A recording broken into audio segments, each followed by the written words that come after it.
آج انشاءاللہ تحریک انصاف اپنی کیمپین شروع کرنے جا رہی ہے پنجاب کے انتخابات میں۔ مجھے بڑا افسوس ہے کہ خیبر پختونخوا کے گورنر ایک بار پھر اپنی آئینی ذمہ داریاں ادا کرنے میں ناکام نظر آ رہے ہیں اور ابھی تک انہوں نے خیبر پختونخوا کے انتخابات کی تاریخ کا اعلان نہیں کیا۔ الیکشن کمیشن کو چاہیے گورنر صاحب کے پاس جائیں، یہ خط وغیرہ چھوڑیں، جس طرح سپریم کورٹ نے بھی اس دن ان کو ہدایت کی تھی کہ پرو ایکٹیو ہوں اور جا کے وہ تاریخ لیں تاکہ ہم خیبر پختونخوا کو بھی اس معاملے میں، اس اہم جمہوری معاملے میں شامل کر سکیں۔ انشاءاللہ تعالیٰ تحریک انصاف کی جو کیمپین جو آج شروع ہو رہی ہے یہ نیشنل الیکشنز کے اوپر ختم ہوگی۔ اگر یہ الیکشنز نیشنل الیکشنز کروا دیتی ہے گورنمنٹ اس کے ساتھ بہت اچھا ہے، نہیں کرواتی تو آج ہم پنجاب کا آغاز کر رہے ہیں۔ آج انشاءاللہ عمران خان اگلے آنے والے جلسوں کا بھی اناؤنسمنٹ جو ہے وہ اس میں آ جائے گی اور انشاءاللہ عوام کی حاکمیت اور آئین کی حاکمیت کا دور واپس آنے والا ہے۔ عمران خان پاکستان کے وزیر اعظم اگلے چند مہینوں میں انشاءاللہ۔ بسم اللہ الرحمن الرحیم۔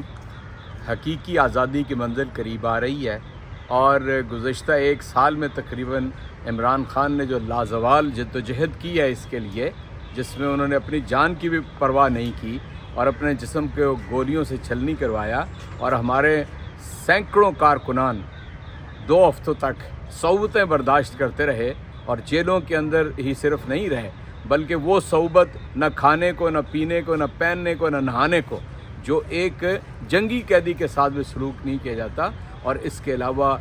25 مئی کسی کو نہیں بھولا اور اس کے علاوہ وہ جان گسل جدوجہد جو ہے وہ کسی کو نہیں بھولی۔ انشاءاللہ ان مشکلات کے بعد وہ وقت آ رہا ہے کہ 30 اپریل کو پنجاب کے اندر اور خیبر پختونخوا کے اندر صوبائی انتخابات ہوں گے اور ہمارے پی ڈی ایم جو ہے نا، جس کا نام پی ڈی ایم ہے، اس کو یہاں پہ کینڈیڈیٹ بھی نہیں ملیں گے۔ انشاءاللہ تعالی لوگ بلے کے اوپر مہر لگائیں گے اور ایک ایسی شاندار کامیابی حاصل کریں گے عمران خان کہ دوبارہ اقتدار میں آنے کا راستہ کھلے گا اور جو وہ نامکمل ایجنڈا چھوڑ گئے تھے حقیقی آزادی کا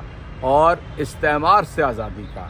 اور اپنے پاؤں پہ کھڑا ہونے کا اور ایک ایسا نظام جس کے اندر کوئی بھوکا پاکستان کے اندر نہ سوئے، اس نظام کو دوبارہ انشاءاللہ تعالی بحال کریں۔ آج خان صاحب باقاعدہ اعلان کر رہے ہیں اور خطاب کر رہے ہیں، کیا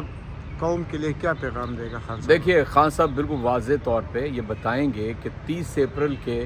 انتخابات جو قریب آ گئے ہیں انشاءاللہ تعالی، اس کے لیے وہ انتخابی مہم کس طرح چلائیں گے، کس طرح جلسے کریں گے، کب جلسے ہوں گے اور اس کے اندر وہ پورے پاکستان کے اندر دورہ کرنا چاہتے ہیں، لیکن ابتدائی طور کے اوپر پنجاب اور خیبر پختونخوا میں وہ جلسوں سے خطاب کریں گے اور کارکنان کو انہوں نے یہ ہدایات جو دے رکھی ہیں کہ زیادہ سے زیادہ ووٹنگ ہونی چاہیے اور اس کا طریقہ یہ ہے کہ گھر گھر جا کر عمران خان کا پیغام پہنچایا جائے اور ہر نوجوان کو، مرد و زن کو آگے بڑھ کے وہ پیغام دیں اور انہیں انتخابات تک، پولنگ ڈے تک لے کر آئیں اور ووٹ پول کرائیں اور بلے کے اوپر مہر لگوائیں۔ یہ آج کا پیغام ہوگا اور چیلنج ہوگا اس امپورٹڈ حکومت کو اور جو ان کے پشت پناہ ہیں ان کو، ہینڈلرز کو، کہ وہ ہمارے راستے میں نہ آئیں۔ انتخابات کا راستہ در حقیقت پاکستان کے استحکام اور سلامتی کا راستہ ہے۔